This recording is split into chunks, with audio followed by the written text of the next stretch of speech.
नमस्कार दोस्तों, Buddha inspired story day में। तो दोस्तों, इस कहानी को लास्ट तक सुने ताकि अपने जीवन में भूल करने पर कैसे सुधार करें। दोस्तों, कमेंट में ओम बुद्धाय नमो नमो जरूर लिखना। तो चलिए दोस्तों, वीडियो को शुरू करते हैं। दोस्तों, अगर यह वीडियो आप लास्ट तक देख लेते हैं तो आपकी जिंदगी बदल जाएगी। एक समय की बात है, एक राजा की भूल। बहुत वर्ष पहले एक राजा की 2 रानियां थीं। बड़ी रानी शोभा बहुत अच्छे स्वभाव की दयावान स्त्री थी। छोटी रानी रूपा बड़ी कठोर और दुष्ट थी। बड़ी रानी शोभा के एक पुत्री थी, नाम था देवी। रानी रूपा के भी एक बेटी थी, नाम था तारा रानी रूपा। बड़ी चालाक और महत्वाकांक्षी स्त्री थी। वह चाहती थी कि राज्य की सत्ता उसके हाथ में रहे। राजा भी उससे दबा हुआ था। रानी रूपा बड़ी रानी और उसकी बेटी से नफरत करती थी। एक दिन उसने राजा से कह दिया कि रानी शोभा और देवी को राजमहल से बाहर निकाल दिया जाए। राजा रानी रूपा की नाराजी से डरता था। उसे लगा कि उसे वही करना पड़ेगा जो रूपा चाहती है। उसने बड़ी रानी और उसकी बेटी को राजमहल के बाहर एक छोटे से घर में रहने के लिए भेज दिया। लेकिन रानी रूपा की घृणा इससे भी नहीं हटी। उसने देवी को आज्ञा दी कि वह प्रतिदिन राजा की गायों को जंगल में चराने के लिए ले जाया करे। रानी शोभा यह अच्छी तरह जानती थी कि यदि देवी गायों को चराने के लिए गई तो रानी रूपा उन्हें किसी और परेशानी में डाल देगी। इसलिए उसने अपनी लड़की से कहा कि वह रोज सुबह गायों को जंगल में चरने के लिए ले जाया करे और शाम के समय उन्हें वापस ले आया करे। देवी को अपनी मां का कहना तो मानना ही था, इसलिए वह रोज सुबह गायों को जंगल में ले जाती। एक शाम जब वह जंगल से घर लौट रही थी तो उसे अपने पीछे एक धीमी सी आवाज सुनाई दी, देवी, देवी, क्या तुम मुझसे विवाह करोगी? देवी डर गई। जितनी जल्दी हो सका उसने गायों को घर की ओर हाँका। दूसरे दिन भी जब वह घर लौट रही थी तो उसने वही आवाज सुनी। वही प्रश्न उससे फिर पूछा गया। रात को देवी ने अपनी मां को उस आवाज के बारे में कहा। मां सारी रात इस बात पर विचार करती रही। सुबह तक उसने निश्चय कर लिया कि क्या किया जाना चाहिए।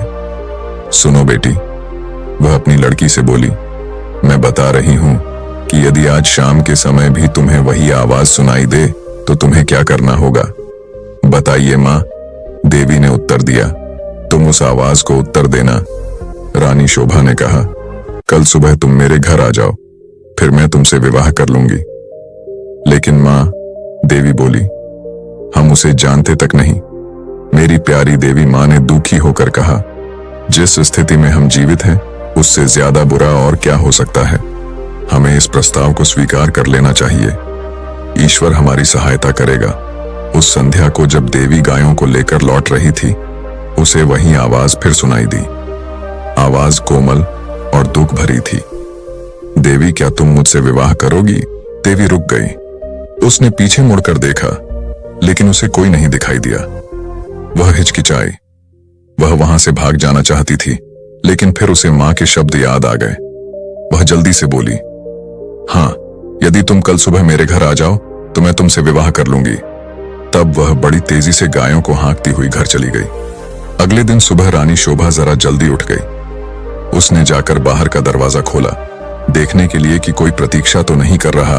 वहां कोई भी न था। अचानक उसे एक धक्का सा लगा और वह स्तब्ध रह गई। एक बड़ा अजगर कुंडली मारे सीढ़ियों पर बैठा था। रानी शोभा सहायता के लिए चिल्लाई। देवी और नौकर भागे भागे आए कि क्या बात है। तभी एक आश्चर्यजनक बात हुई। अजगर बोला, नमस्कार। उसका स्वर बहुत विनम्र था। मुझे निमंत्रित किया गया था, इसीलिए मैं आया हूं। आपकी लड़की ने मुझसे वायदा किया था कि यदि मैं सुबह घर आ सकूं तो वह मुझसे विवाह कर लेगी। मैं इसलिए आया हूं। रानी शोभा की समझ में नहीं आ रहा था कि वह करे तो क्या करे। उसे तो यही आशा थी कि किसी दिन कोई सुंदर नौजवान उसकी लड़की से विवाह करने आएगा। उसने यह कभी नहीं सोचा था कि वह अजगर होगा। एक नौकर भागकर रानी रूपा के पास गया और उसे उसने सारी घटना बतला दी। रानी यह सुनकर प्रसन्न हुई। वह उसी समय अपने नौकरों के साथ रानी शोभा के घर गई। यदि राजकुमारी देवी ने किसी के साथ विवाह का वायदा किया है, वह बोली, तो उसे अपना वायदा अवश्य निभाना चाहिए। रानी होने के कारण यह देखना मेरा कर्तव्य है कि वह अपना वायदा पूरा करे। उसी दिन विवाह हो गया। रानी शोभा और देवी के लिए यह कोई प्रसन्नता का समय नहीं था, लेकिन इतने दुर्भाग्य सहने के बाद वे किसी भी प्रकार की विपत्ति का सामना करने को तैयार थीं। विवाह के पश्चात अजगर अपनी पत्नी के साथ उसके कमरे में गया। सारी रात रानी शोभा ने प्रार्थना करते हुए बिताई कि उसकी बच्ची ठीक ठाक रहे। दूसरे दिन बड़े सवेरे उसने देवी के कमरे का दरवाजा खटखटाया। एक सुंदर नवयुवक ने दरवाजा खोला। देवी उसके पीछे खड़ी थी। मैं आपको कह नहीं सकता कि मेरी जान बचाने के लिए मैं आपका और देवी का कितना आभारी हूं, वह नवयुवक बोला। मैं एक शाप के कारण अजगर बन गया था। एक वन देवता मुझसे क्रुद्ध थे और उन्होंने मुझे अजगर बना दिया। बाद में उन्हें अपनी करनी पर दुख हुआ। तब उन्होंने कहा कि यदि कोई राजकुमारी मुझसे विवाह कर लेगी तो मैं फिर से मनुष्य बन जाऊंगा। और अब देवी ने मुझसे विवाह कर लिया है। मेरा शाप उतर गया है। अब मैं फिर कभी अजगर नहीं बनूंगा।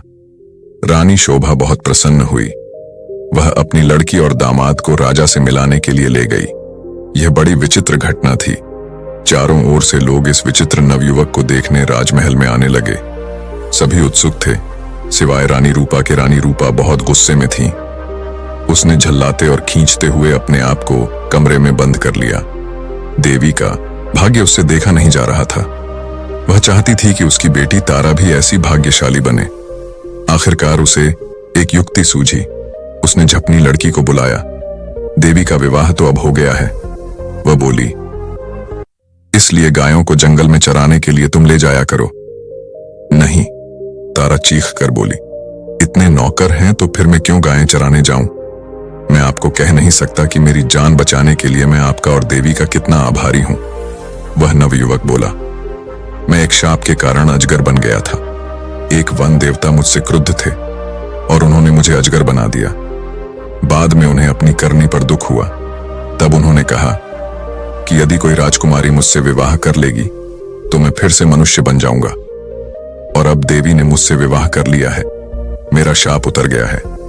अब मैं फिर कभी अजगर नहीं बनूंगा। रानी शोभा बहुत प्रसन्न हुई। वह अपनी लड़की और दामाद को राजा से मिलाने के लिए ले गई। यह बड़ी विचित्र घटना थी।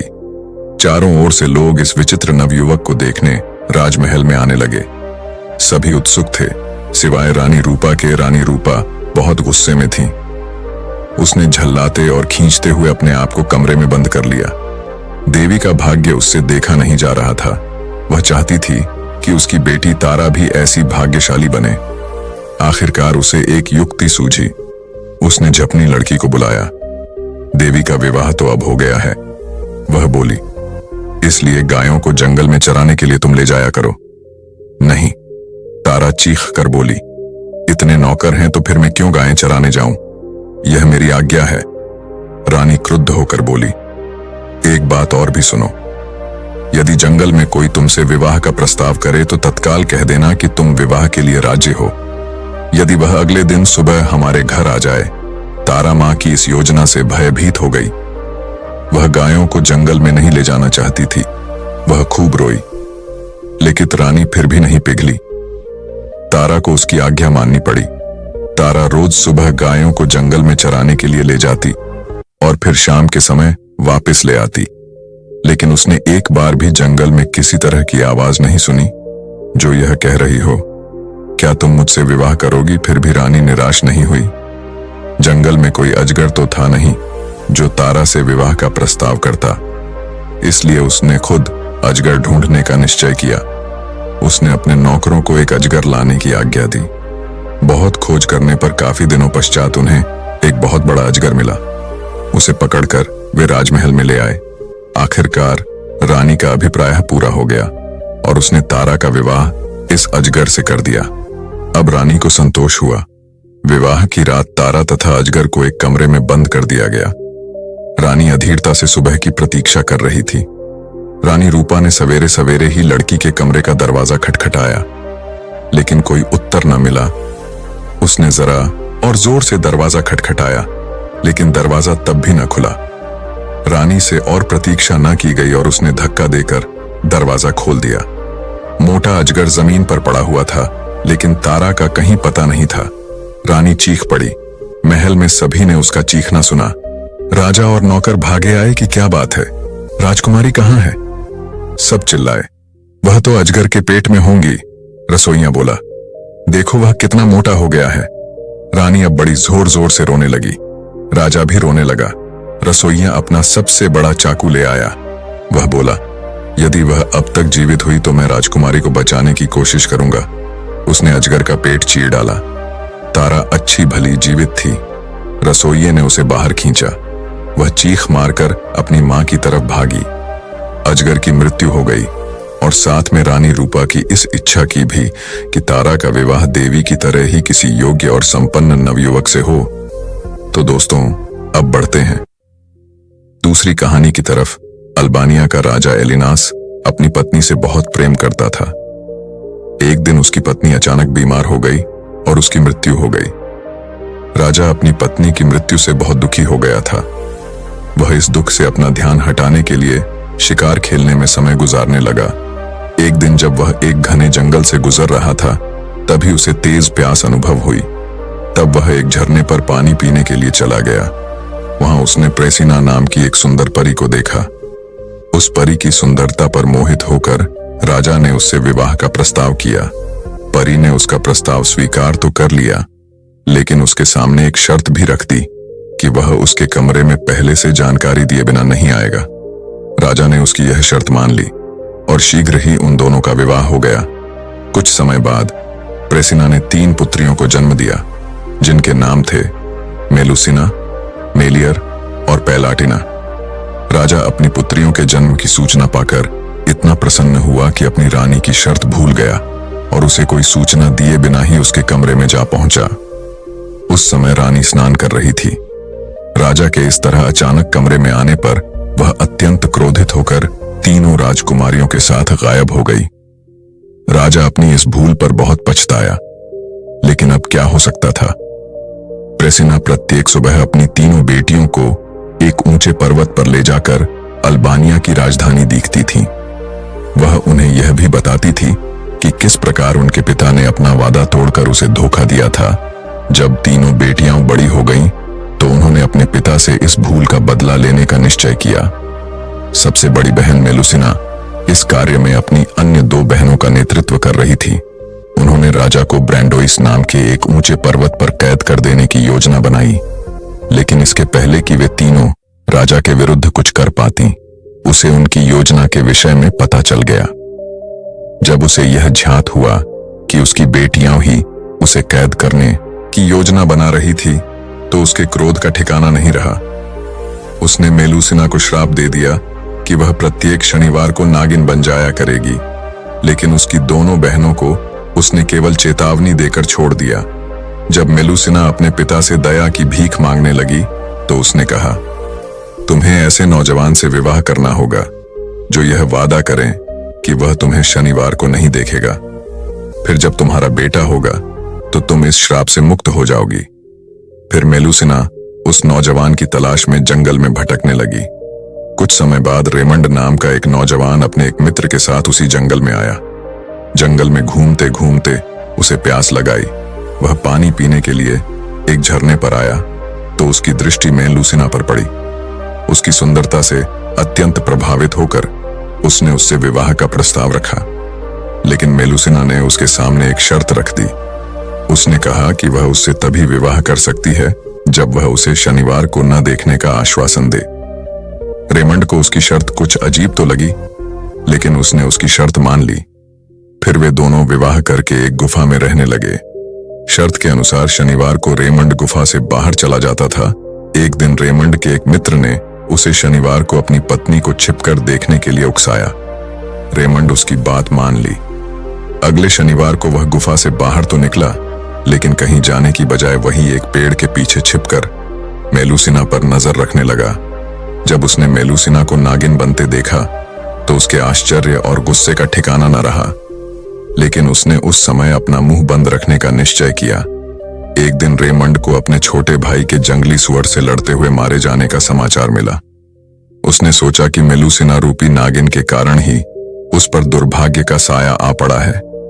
वह क्रोध में भरकर चीखा, नागिन, तेरे कारण ही आज मुझे यह कष्ट भुगतना पड़ रहा है। अपने पति के कड़े शब्दों को सुनकर मेलुसिना बेहोश हो गई। जब उसे होश आया तो उसने वहां से चले जाने का निश्चय किया। तभी वहां अल्बानिया के राजा अपने पत्नी प्रेसिना के साथ आ पहुंचा। मेलुसिना की बहनें भी उनके साथ थीं। प्रेसिना अपनी बेटी मेलुसिना से बोली, बेटी, तुमने बहुत कष्ट सहे हैं, लेकिन अब उन कष्टों के खत्म होने का समय आ गया है। जल्दी ही तुम्हारा एक बेटा होगा, फिर तुम्हें अपने पिता के श्राप से मुक्ति मिल जाएगी। फिर अल्बानिया के राजा ने रेमंड से कहा, मेरी बेटी मेरे श्राप के कारण ही हर शनिवार को नागिन बन जाती थी। वह तुमसे बहुत प्रेम करती है, उसके प्रेम को समझने की कोशिश करो। रेमंड को अपनी गलती समझ में आ गई। मेलुसिना ने भी रेमंड को उसके कड़े शब्दों के लिए क्षमा कर दिया। अल्बानिया के राजा ने रेमंड को अपना, फिर वे सब एक साथ खुशी खुशी रहने लगे। तो दोस्तों, ये कहानी कैसी लगी? कमेंट करके अपनी राय दें। ऐसे और कहानी सुनने के लिए हमारे YouTube चैनल को सब्सक्राइब करें। बाय दोस्तों, मिलते हैं अगले प्रादायक कहानी के साथ।